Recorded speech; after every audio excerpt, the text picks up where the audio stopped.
Ah, àtẹ̀bí àtará ni wọ́n ṣèdárò lẹ́yìn Sisi Quadri tó jẹ́ èèyàn wa nínú àwọn tí wọ́n máa ń ṣeré sinimá ilẹ̀ wa. Àṣé àwáyé ikú kan ò sí lóòótọ́. Àwáyé ikú kan ò sí o. Bó pẹ́ bóyá gbogbo wa náà lá padà lọ jábọ̀ fọ́lọ́run ọba. Ṣùgbọ́n àdúrà tiwa ni pé ikú o tó yáwọ́ ní rèwerèwe k'Ọlọ́run má fi pa ẹnìkan kan wa o.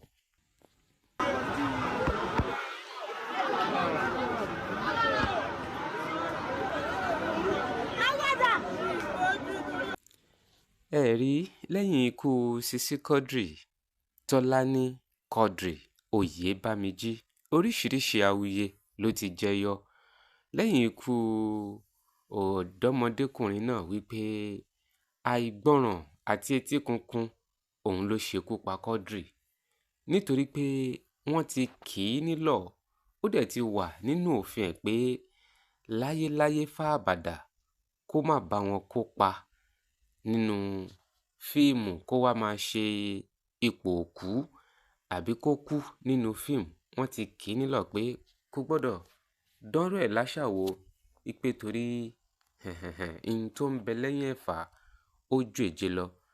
Tí Sisi Quadri pàápàá tó ti ń tẹ̀lé ìkìlọ̀ yìí láti ọjọ́ tó pẹ́, a gbọ́ wípé bí ọdún mélòó kan sẹ́yìn tí wọ́n fẹ́ jẹ́ kó kópa nínú sinimá kan ṣùgbọ́n ó máa kú nínú sinimá yẹn àbí pé ó máa di òkú nínú sinimá náà.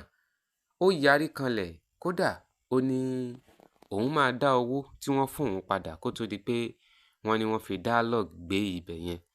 Kì í kópa rárá wípé kó kú nínú sinimá torí pé wọ́n ti kì í nílọ̀ dáadáa.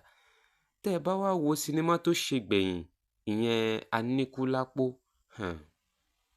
ó jọ bíi pé ó kópa wípé ó kú nínú sinimá yẹn. Tẹ́ ẹ bá lọ wo àwọn òkú mẹ́ta kan nínú sinimá yẹn, ó wà lára àwọn òkú mẹ́ta náà.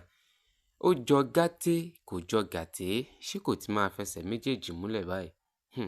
Ẹ̀yin olólùfẹ́ mi àti ẹ̀yin olólùgbọ́ ọ̀rọ̀ mi, mo fẹ́ kẹ́ ẹ jẹ́ ká máa fura o nítorí pé páńṣá ò fura, páńṣá jáná, àjà ò fura, àjà jìn, tó nílé ò bá fura, olè ní oko o. Ihun tí wọ́n bá pè léèwọ̀ wa, ẹ dákun ẹ jẹ́ á máa tẹ̀lé. Pé tó bá jẹ́ pé kò ṣe ipò òkú nínú sinimá Anikulapo ni, bóyá ìbá ti kú, bóyá ikú ìbá ti mú un lọ nífọ̀nà ìfọ̀nṣù. Ṣùgbọ́n tóun ti bẹ́ẹ̀ náà, Ọlọ́run kó dẹlẹ̀ fẹ́ni ire.